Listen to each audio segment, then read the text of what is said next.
بسم الله الرحمن الرحيم، والحمد لله رب العالمين، والصلاة والسلام على أشرف المرسلين وآل بيته الطيبين الطاهرين وعلى أصحابه وأحبابه أجمعين. أما بعد،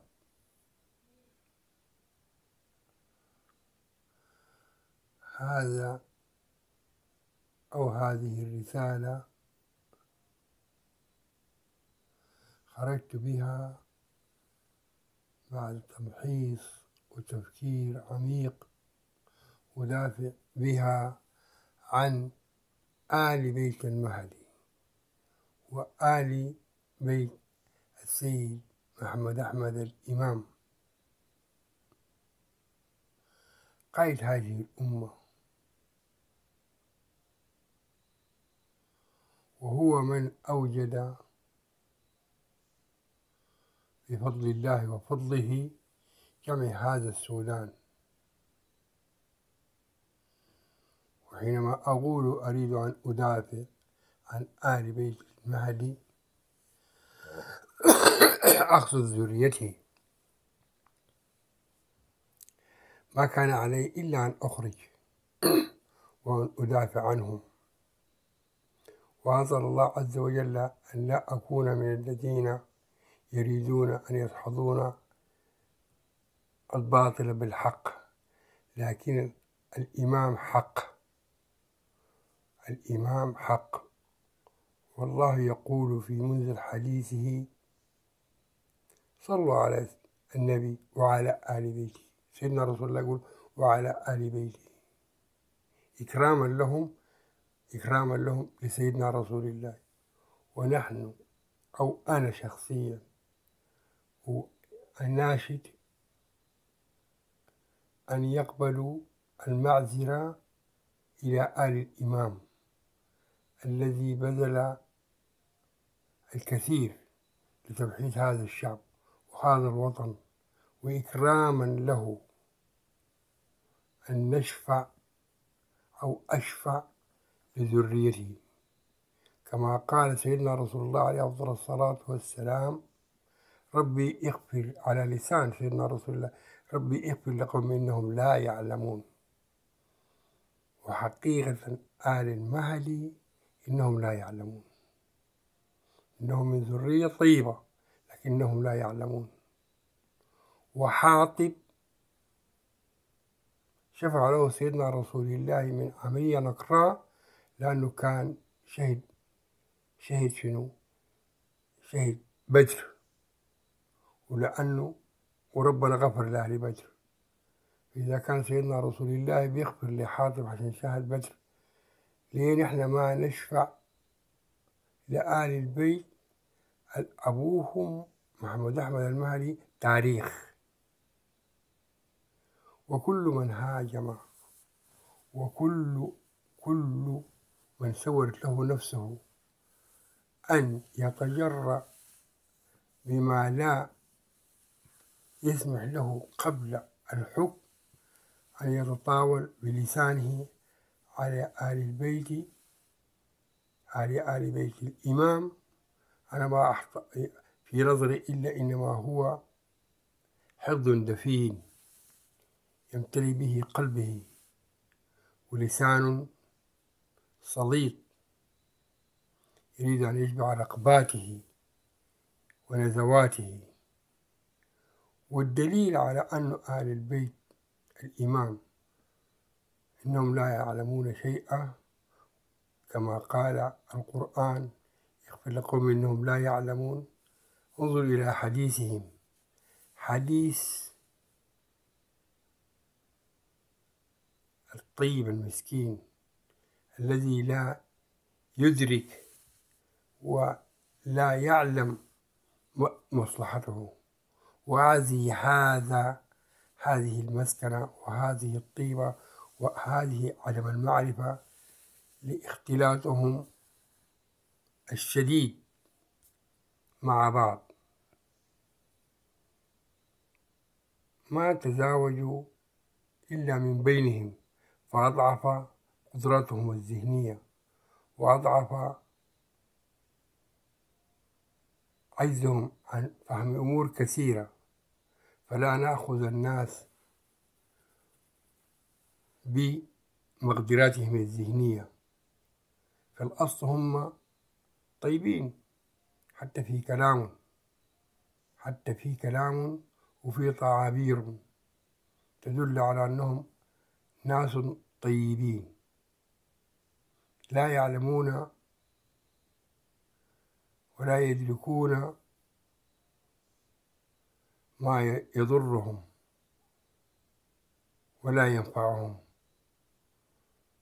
فأتمنى من الشعب ومن أصحاب الألسن الحداد أن يتهاونوا عليهم، وأن يكرموا عزيز قوم قد ذل. عزيز القوم لا يكرم شنو؟ من أجله، ومن أجل الإمام هو العزيز يكرم منه، يكرم ذريته. زلاهم الزمان وزلاهم المكان، فعلينا أن نغفر لهم كما دعا سيدنا رسول الله عز وجل أن يغفر لهم. ولا أريد أن أكون من الذين يريدون أن يدخلوا الحق بالباطل، أولئك هم من الحق، لكن جهلوا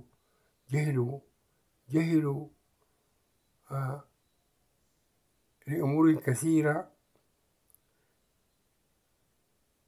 كثيرة لا يعلمونها، ولا يعلمون أبعادها، ولا يعلمون نتائجها. فلذلك ندعو الشعب أن يغفر لهم لأجل أبيهم الذي حرر السودان، معه جدودنا ومعه أهالينا ومعه رجال كثير، كما قال الله عز وجل في قوم نوح فما آمن له إلا القليل، وقال إنه من ذرية في سورة الإسراء آية 4 ولا 5، إنه من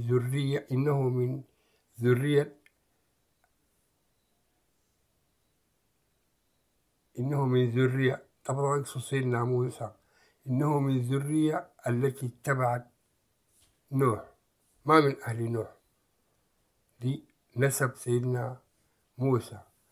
فأرجو يا أخواننا أن نخفف عليهم ولا نرمي عليهم الحمل أكثر مما وقع عليهم، وأكرموا عزيز قوم قد ذل بالطرد وذل بالتهجير وذل باللسان، لقد أذلوهم ضعاف ورعاع القوم، ولقد أذلوهم أرذال القوم، ولقد أذلوهم بادئ الرأي، إلا لأنهم قصر فهمهم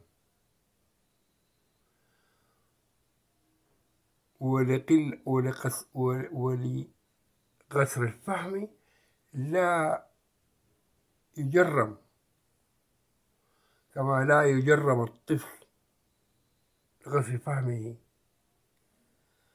فيا شعب السوداني، إكراما للسيد الإمام، كما نحن كثيرين منا الآن نكرم شهداءنا في حرب الكرامة، لماذا لا نكرم آل البيت المهدي؟ عشان الشهيد الإمام المهدي. أكيف تحكمون؟ ولماذا تنتهجون بمكيالين كما يكيل الآخرون، ناس يشفع لهم وناس شهداء يشفعوا لهم، وشهداء لا وشهداء من قبل لا يشفعوا لهم، فيشفعوا إلى آل الإمام، وأشفعوا إلى من كل له كان له يد في السودان، كما قال سيدنا أبو بكر للأحباش، قال له: لا لك علي يد لرددت عليك الصاع. فنحن يعني المفروض ما نرد الصاع لبنت المهدي مريم، السيدة مريم، لأجل أبيها. إن كان لأبيها في أنفسنا مكانة فلنشفع لها. والله يقول في الحديث القدسي: كلكم خطاؤون وخير الخطاؤون التائبون. إذا هي تابت ورجعت وعرفت الحق، لما لا نتوب عليها؟ والله هو التواب الرحيم، الله هو التواب الرحيم. والله عز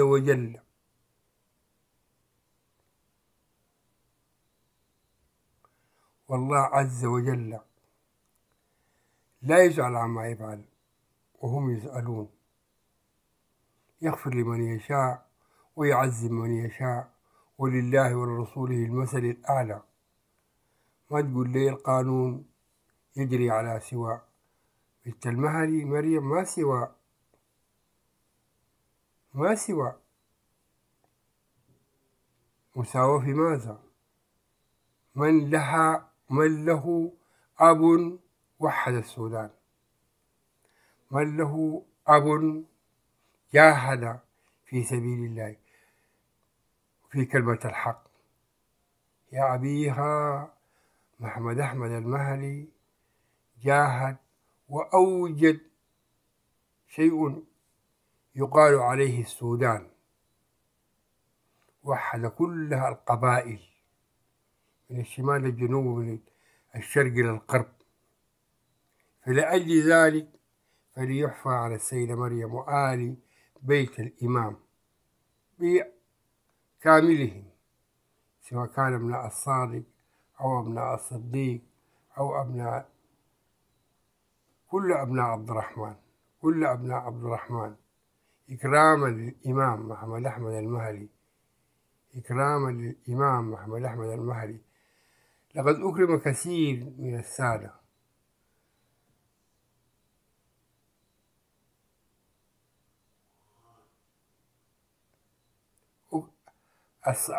الصحابة أكرموا سيدنا رسول الله في بنته، في زوج بنته، في زوج ابنته، أكرموه.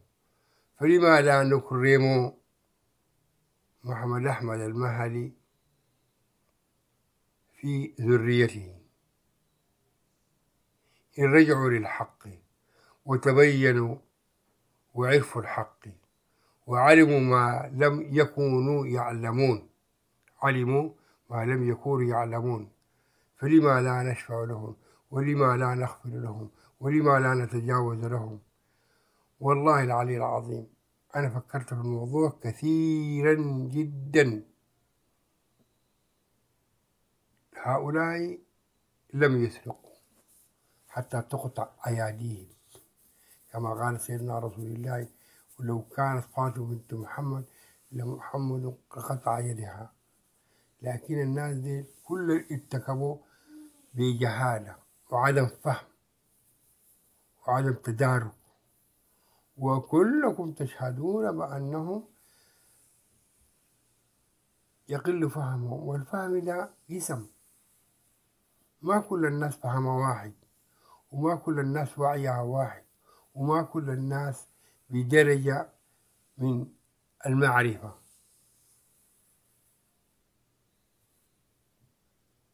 لو كانت تعلم لما سلكوا هذا المسلك، وإنما لقلة علمهم، إنما لا يتهم بالتآمر كما كانت تقول السيدة مريم، والله والله وتحلف بالله وهي تبكي متحسرة.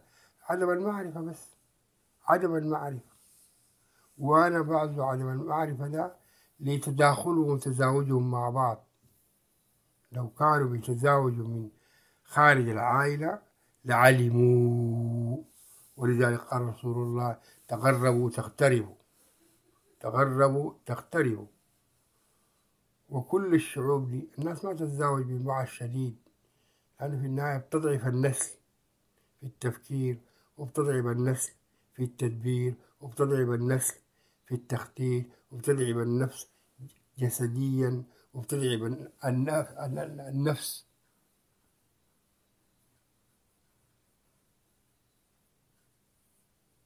تضعف الناس التزاوج مع الأغرب مع الأغربين بتهلك النسل وتضعفه، وكل عام ترزلون. فيا أخواننا، السيدة مريم والله ما بدر منها أنا في نظري إلا قلة علم وقلة معرفة، ما أكثر ولا ذلك. لا خيانة، لا عمالة، لا، ده في نظر أنا. والكلام ده أنا حسيته من كلامه، يعني ما في داعي التجريح أكتر من كده. حسيت بعدم معرفتها، حسيت بقلة إدراكها. هل يستوي الذين يعلمون والذين لا يعلمون؟ فمن كان له لسان من الألسنة الحداد فليمسك لسانه. وتلك الأيام نداولها بين الناس، وتلك الأيام نداولها بين الناس. الناس لا تفتري، فلتشفعوا ولتغفروا ولتحفوا إلى السيدة مريم وآل بيت السيد الإمام محمد أحمد المهدي. السلام عليكم.